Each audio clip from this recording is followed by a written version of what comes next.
मन की बातों को पढ़ने की कला। Buddhist story to read minds. एक कहानी को शुरू करने से पहले आप कमेंट बॉक्स में ओम बुधाय नमः लिखकर वीडियो को लाइक कर दें। दोस्तों, आज की कहानी किसी भी दूसरे व्यक्ति का मन कैसे पढ़े, तो चलिए आज की कहानी शुरू करते हैं। किसी के मन की बातें पढ़ने के लिए आपको 3 तरीके पता होने चाहिए। यह तरीके सीखना बहुत महत्वपूर्ण है। इन तरीकों को सीखकर आप आसानी से समझ सकते हैं कि कोई कैसा सोच रहा है। तो आइए मैं आपको गौतम बुद्ध की एक कहानी सुनाता हूँ जो आपको दूसरों के मन को पढ़ने के तरीके सिखाएगी। बहुत समय पहले की बात है। एक छोटे से गांव में 2 भाई थे। बड़े भाई अंधा था, इसलिए वह हमेशा घर पर ही रहता था और छोटे भाई खेती करता था। हालांकि खेतों में बहुत सारे जानवर थे और उनके कारण पूरी कृषि बर्बाद हो जाती रही थी। इससे छोटे भाई को बहुत परेशानी हो रही थी। फिर एक दिन उसे ख्याल आया कि वह अपने अंधे बड़े भाई की मदद क्यों नहीं लेता, ताकि वह खेतों से जानवरों को भगा सके, क्योंकि उसका बड़ा भाई अंधा था। वह खेत में बैठकर जानवरों की आवाज़ सुनते ही उन्हें डरा सकता था।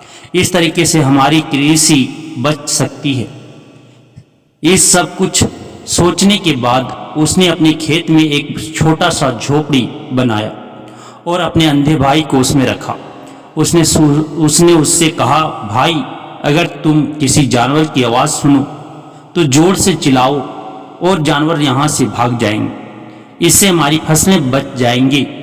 बड़ा भाई अपने छोटे भाई के विचार से सहमत हो गया और खेत में बैठने लगा। जब कभी उसे किसी जानवर की आवाज़ सुनाई पड़ती, वह तुरंत जोर से चिल्लाने लगता और जानवरों को डरा कर भगा देता। वे कई दिनों तक यह अभ्यास जारी रखते हैं। एक दिन एक हिरन उनके खेत में दौड़ रहा था और खेत को तोड़कर भाग गया। हालांकि एक राजा भी वहां से था जो हिरन की पीछा कर रहा था। राजा का ध्यान अंधे भाई पर गया और उनसे पूछा, क्या तुमने यहाँ एक हिरन देखा है? जवाब में अंधे भाई ने कहा, मैं अंधा हूँ, मैं कैसे हिरन देख सकता हूँ? पर मैं तुम्हें इतना बता सकता हूँ कि मेरी खेत से जो जानवर भाग गया है वह आपकी पीछा करने लायक नहीं है। आप अपना समय बर्बाद कर रहे हैं। उस अंधे के शब्दों से चौंक गया था। उसे आश्चर्य हुआ कि अंधा या कैसे कह सकता है कि जो हिरन में ढूंढ रहा हूँ वह पीछा करने लायक नहीं है। तब राजा ने अंधे से कहा, क्या तुम मुझसे झूठ नहीं बोल रहे हो? एक ओर तुम कहते हो कि तुम अंधा हो, दूसरी ओर तुम यह दावा करते हो कि वह जानवर जो यहाँ से भाग गया है मेरे पीछे पड़ने के लायक नहीं है। फिर अंधा भाई ने कहा, ओ राजा, वह प्राणी जिसे तुम हिरन समझ रहे हो वह वास्तव में हिरन नहीं है। वह एक मादा हिरन है और मेरे ज्ञान के अनुसार वह गर्भवती है। मैंने कभी सुना नहीं है कि कोई राजा एक गर्भवती मादा हिरन की शिकार करता है। इसलिए मैं तुम्हें यह कह रहा हूँ कि वह तुम्हारे पीछे पड़ने के लायक नहीं है। तुम्हें उसकी पीछा करने में अपना समय बर्बाद नहीं करना चाहिए। यह सुनकर राजा और भी हैरान हुआ। उसे समझ में नहीं आया कि अंधा या कैसे जान सकता है कि वह गर्भवती मादा हिरन है। उसने सोचा कि कैसे एक अंधा या जान सकता है मैं जिस हिरन के शिकार कर रहा हूँ वह क्या गर्भवती है या नहीं। इस अद्भुत अंधे का इतना आत्मविश्वास के साथ कैसे कह सकता है? इसलिए मुझे इसे जांच करना होगा। इसलिए राजा ने सत्यता जानने का निश्चय किया और अपने कमांडर से कहा, कमांडर, मुझे चाहिए कि वह प्राणी जिंदा रहे, क्योंकि मुझे जांच करना है कि यह वाकई एक गर्भवती मादा हिरन है। यह अंधा आदमी इतनी आत्मविश्वास के साथ कह रहा है और मुझे यह सुनिश्चित करना है। जाओ और जांच की क्या वह एक गर्भवती मादा हिरन है। राजा के आदेश पर कमांडरों ने हिरन को पकड़ने के लिए चला गया। कुछ समय बाद जब वह लौटे तो राजा से कहा, राजा, यह अंधा आदमी पूरी तरह से सही कह रहा है। वह वाकई एक गर्भवती मादा हिरन है। इससे सुनकर राजा हैरान हो गया।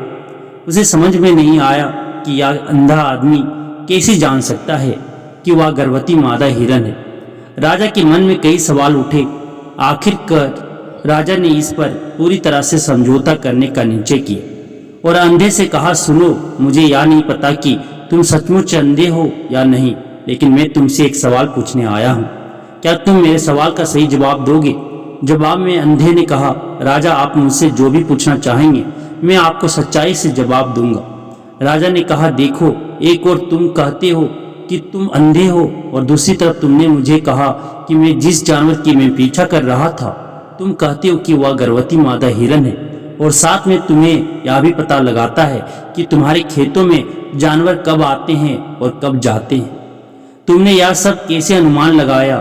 तब अंधा आदमी ने समझाया, सर, जब आप उस मादा हिरन की पीछा कर रहे थे तो उसकी गति और दौड़ते हुए आवाज से ही मुझे पहले से ही समझ आ गया था कि यह हिरन है, और मेरी खेत की बांध काफी छोटी थी, उसकी ऊंचाई ज्यादा नहीं थी। अगर यह सामान्य हिरन होती तो वह आसानी से उस बांध को पार कर सकती थी, लेकिन वह हिरन ने उस बांध को तोड़कर भाग लिया था, और यही वह बांध पार करने की कोशिश करती तो उसके संतान को खतरा होता।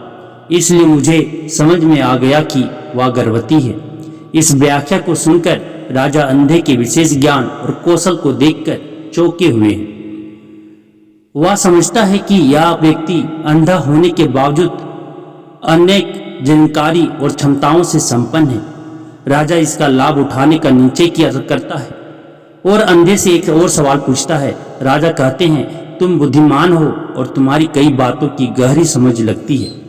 आज मैंने तुम्हें यहाँ बुलाया है ताकि जान सकूं कि मेरी पत्नी मेरे प्रति विश्वासी है या नहीं। अंधा आदमी जवाब देता है, ओ राजा, ऐसा सवाल कैसा है? आपका विवाह कई सालों से चल रहा है और अब आप ऐसी बातें जानना चाहते हैं। ऐसे सवाल आपके मन में क्यों उत्पन्न हो रहे हैं? हालांकि राजा कहता है, तुम्हें इस सवाल का जवाब दे देना होगा। अगर तुम मुझे उत्तर नहीं दोगे तो मैं तुम्हें मृत्यु दंड से सजा दूंगा। राजा की धमकी सुनकर अंधा कहता है, बहुत अच्छा, मैं तुम्हें तुम्हारे सवाल का जवाब दूंगा। ओ राजा, अगर तुम इस सवाल का जवाब चाहते हो तो तुम्हें मेरी एक सेवा करनी होगी। राजा पूछता है, मुझे बताओ, मुझे क्या करना होगा? व्यक्ति जवाब देता है, उसके लिए तुम्हें अपनी पत्नी को मेरे साथ एक कमरे में अकेले छोड़ देना होगा। यह सुनते ही पहले तो गुस्सा होता है, लेकिन कुछ समय सोचने के बाद वह उस व्यक्ति की बात मानता है और अपनी पत्नी को उसके साथ एक कमरे में भेजने का आदेश देता है। कमांडर उस पर क्रियान्वयन करता है और अंधे आदमी और रानी को एक कमरे में अकेले छोड़ देता है। उस समय अंधा अपनी बात कहते हैं, मुझे तुम्हें छूना है। या सुनते ही रानी बहुत गुस्से से भरी हो जाती है और अंधे को पीटने लगती है, कभी हाथों से तो कभी पैरों से, और कभी पूरी ताकत से वह उसे बेहद बेरहमी से पीटती है। बाद में किसी अंधा अपनी जान बचा लेता है और राजा के पास जाता है। उसने राजा से कहा, ओ राजा, आपकी पत्नी विश्वासी नहीं है। इससे सुनते ही राजा बहुत गुस्से से भरकर अपनी तलवार निकालता है और सीधे अपनी पत्नी के पास जाता है। उसने उससे गुस्से में कहा, रानी, आज मैं तुमसे एक सवाल पूछूंगा और तुम्हें सच्चाई से जवाब देना होगा। अगर तुमने झूठ बोला तो मैं तुम्हारा सर तुरंत अलग कर दूंगा। उसने पूछा, मुझसे कहो, क्या तुम विश्वासी हो या नहीं? इस पर रानी ने कहा, ओ राजा, तुम मुझे मार दो, लेकिन मैं विश्वासी नहीं हूँ। राजा बहुत खुश हुआ, क्योंकि वह सब कुछ जो अंधे ने कहा था वह पूरी तरह से सच था। इससे सुनते ही राजा तत्काल अंधे के पास जाता है और पूछता है, तुमने कैसे जान लिया कि मेरी पत्नी विश्वासी नहीं है? अंधा उत्तर देता है, ओ राजा, यह काफी सरल है। मैंने आपकी पत्नी से कहा कि मैं उसे छूना चाहता हूँ और वह इतनी रोष में आ गई कि मुझे मारने लगी। वफादार औरत कैसे किसी अन्य पुरुष को सोच सकती है? जब मैंने उससे कहा कि मैं उसे छूना चाहता हूँ, वह मुझे इनकार कर सकती थी, लेकिन उसने मुझे मारना शुरू कर दिया और उस प्रक्रिया में उसने मेरे पूरे शरीर को छुआ। अब तुम मुझसे बताओ, इस प्रकार की औरत विश्वासी कैसे हो सकती है? राजा कहता है, तुम बहुत बुद्धिमान हो। ठीक है, तो चलो आगे बढ़ते हैं। उसके बाद वह जोर से कहता है, एक और सवाल का सही जवाब दो और मैं तुम्हें यहाँ से जाने दूंगा।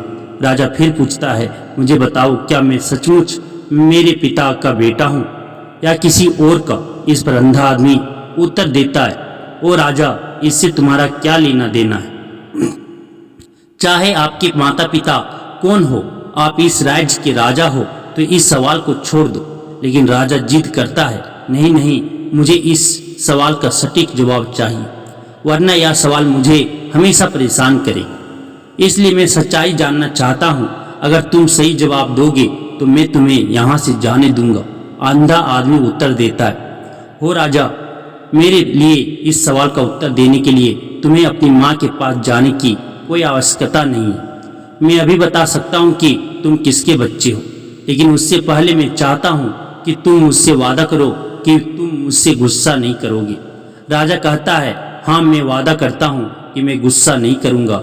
फिर आदमी जवाब देता है, ओ राजा, मैं तुम्हें बताने की जरूरत नहीं है कि तुम सचमुच अपने पिता के बच्चे हो। मैं तुम्हें अब बता दूं कि तुम मेरे स्वामी राजा और परमेश्वर के पुत्र हो। मैं वादा करता हूँ कि मैं आपसे गुस्सा नहीं होगा। फिर अंधा राजा से कहता है, तुम सचमुच अपने पिता के बच्चे हो, लेकिन तुम एक कंजूस व्यापारी की छाया में भी हो।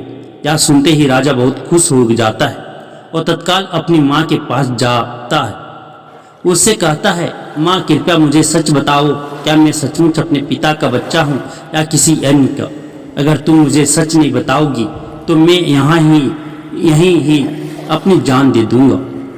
मुझे सच बताओ, क्या है? राजा की माँ कहती है, पुत्र, तुम सचमुच अपने पिता का बच्चा है, लेकिन तुम एक कंजूस व्यापारी की छाया में भी हो। जब मैं नहाकर अपनी आवश्यकता अनुसार देख रही थी तो मैंने तुम्हारे ऊपर कंजूस व्यापारी की छाया देखी। यह सुनते ही राजा बहुत खुश हो जाता है और तत्काल ही अंधे के पास लौटता है। उससे पूछता है, तुमने कैसे जान लिया कि मेरे ऊपर कंजूस व्यापारी की छाया थी? अंधा जवाब देता है, हो राजा, आप मुझसे कई सवाल पूछते हैं और मैंने सभी के सही उत्तर दिए हैं। अगर आप कोई अन्य राजा होते तो मैंने अब तक कई पुरस्कार प्राप्त कर लिए होते, लेकिन आपने मुझे कुछ नहीं दिया। मैंने अब तक एक भी पैसा नहीं लिया है। इसी से मैंने अनुमान लगाया कि आप बहुत कंजूस है। यह सुनकर राजा हंसते हुए कहता है, जो भी तुम मांगो मैं जरूर दूंगा, लेकिन मुझे बताओ, तुम कैसे जान लेते हो क्या सही है और क्या गलत, और तुम इतने सटीक और निष्कलंक उत्तर कैसे दे सकते हो? अंधा आदमी कहता है, जो ओ राजा, मैं प्राकृतिक रूप से अंधा हूँ। अगर मेरी आंखें होती तो मैं किसी के विचारों को आसानी से समझ सकता। मन का अपनी भाषा होती है और इस भाषा को किसी के शरीर की क्रियाओं में देखकर समझा जा सकता है। व्यक्ति की आंखों में ओंठों, काम करने के तरीके और उनकी गतिविधियों को देखकर हम समझ सकते हैं कि उसके मन में क्या चल रहा है। इस पर आधारित हम किसी की विचारों को जान सकते हैं, लेकिन मैं अंधा हूँ, इसलिए मुझे क्रियाओं के माध्यम से जानना पड़ता है। अगर मुझे कुछ जानना होता है तो मैं अगले व्यक्ति को कार्य सौंपना पड़ता है। देखना होगा कि वह कैसे काम करता है और उसके आधार पर मैं समझ सकता हूँ कि उसके मन में क्या चल रहा है। इसे सुनते ही वे राजा पूछता है, क्या इसका मतलब है कि मैं भी किसी के विचारों को जान सकता हूँ? इस पर अंधा आदमी कहता है, बिल्कुल, आप भी किसी के विचारों को समझ सकते हैं, लेकिन उसके लिए आपको पहले अपनी आत्मा पर काम करना पड़ेगा, और वह काम है अपनी मानसिकता को शांत करना, अपनी मानसिकता को वर्तमान में लाना। इसके लिए आज मैं आपको 3 तरीके बताऊंगा, और यह 3 तरीके बहुत ही सरल और आसान है। लेकिन राजा, इससे पहले आपको एक चीज करनी होगी, अपनी मानसिकता को संकेंद्रित करना होगा,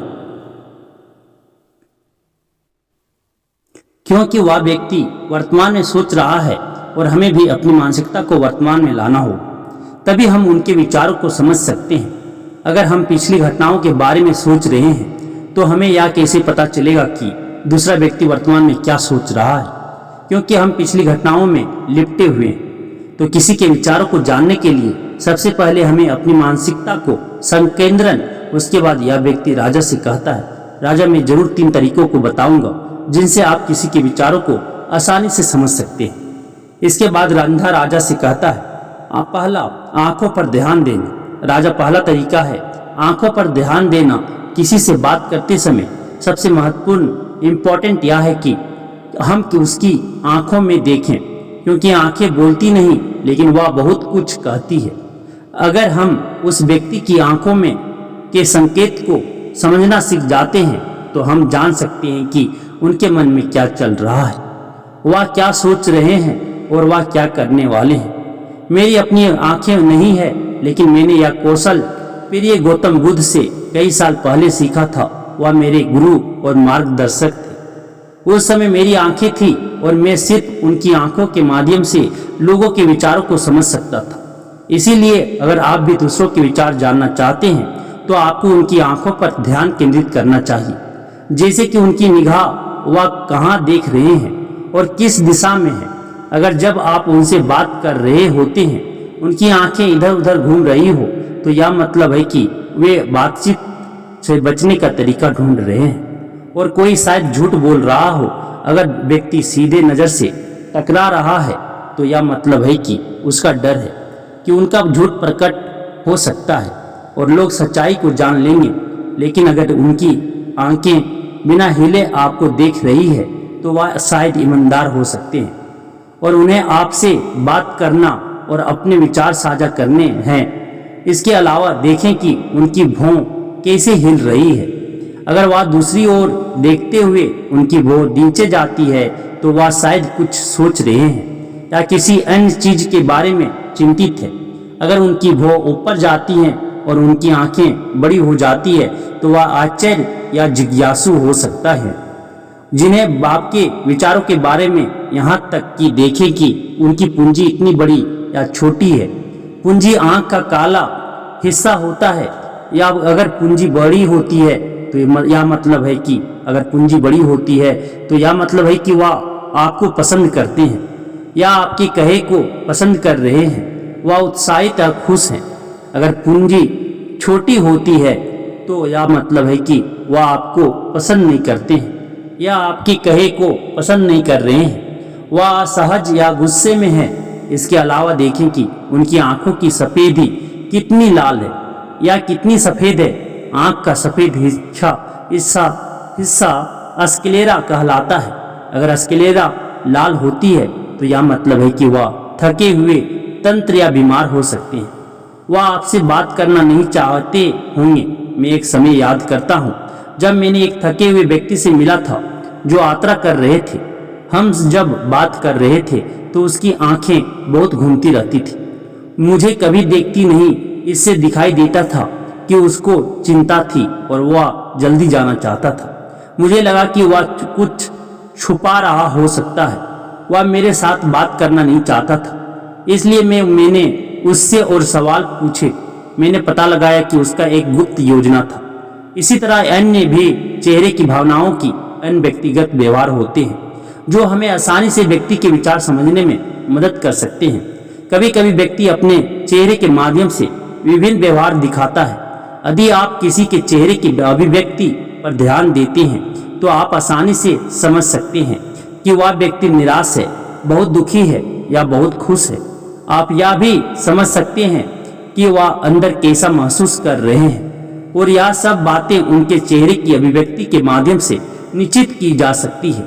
और आजा चेहरा एक चित्र की तरह है जो दिखाता है कि लोग अंदर कैसा महसूस कर रहे हैं। अगर वे कुछ नहीं कहते हैं तो यदि आप लोगों को बेहतर समझना चाहते हैं तो आपको इन नीरव संकेतों पर ध्यान देना होगा।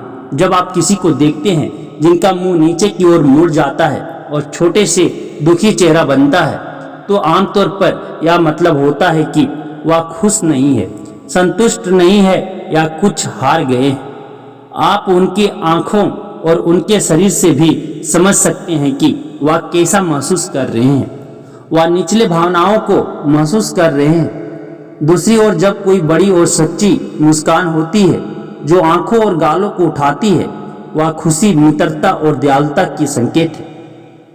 इसमें आंखों का बड़ा महत्व है। जब वे छोटी और चमकीली होती है तो आप सुनिश्चित हो सकते हैं कि मुस्कान सच्ची है।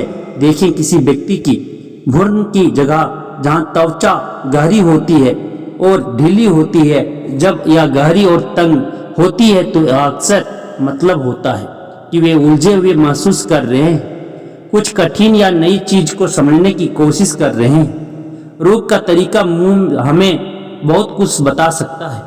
एक मुंह जो बंद और संकुचित हो या मतलब हो सकता है कि वह सम्मत नहीं है, किसी चीज से संतुष्ट नहीं है या बातचीत करना नहीं चाहती। लेकिन एक मुंह जो खुला और आराम से हो या मतलब होता है कि वह खुले मन से बातचीत करने के लिए तैयार है।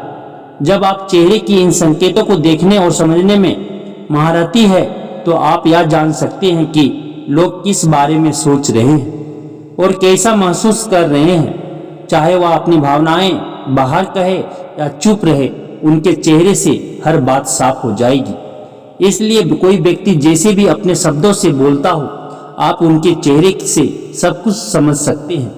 मैं आपको एक कहानी सुनाऊं। एक बार मैंने एक दुखी व्यक्ति से मिला जो मेरी मदद के लिए आया, लेकिन वह ऐसा व्यवहार कर रहे थे कि उन्हें कोई परवाह नहीं। लेकिन मैंने उनकी माथे पर एक छोटी सी रेखा देखी जिससे पता चला कि उनकी परेशानी थी। मैंने उनसे कहा कि मुझे अपनी समस्या बताएं। उन्होंने बता दी कि इसके बाद उनको अच्छा लगा और मैंने उनकी मदद की। एक सच्ची मुस्कान आंखों को भी खुश बनाती है।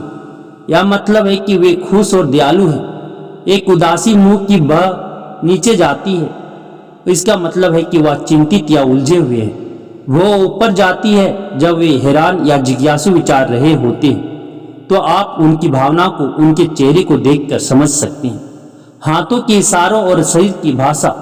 आगे बढ़ते हुए व्यक्ति राजा से तीसरी मेथड के बारे में बताते हैं, कहते हुए ओ राजा, एक और भाषा भी है जो है वह है हाथों के इशारों और शरीर की भाषा। कि किसी के विचारों को समझने के लिए हमें हाथों के इशारों और शरीर की भाषा को समझना चाहिए। जब कोई व्यक्ति बातचीत करता है तो आपने देखा होगा कि वह अपने हाथों को हर समय हिलाता रहता है, इशारे करता है। शब्दों के अलावा उनकी शरीर की भाषा भी बड़ी भूमिका निभाती है। वह क्या सोच रहा है या स्पष्ट करने में ओ राजा, शरीर और हाथ बिना शब्दों के बहुत कुछ कर सकते हैं।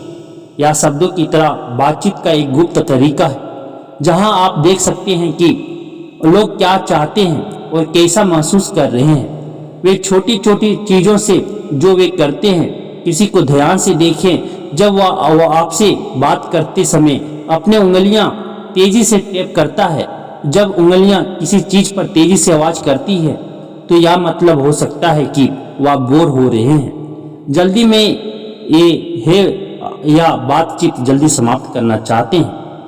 मैं एक वक्त स्मरण करता हूँ जब मैं एक व्यक्ति से मिला जो मुझसे कुछ बेचना चाहता था। वह यही इशारा करता था।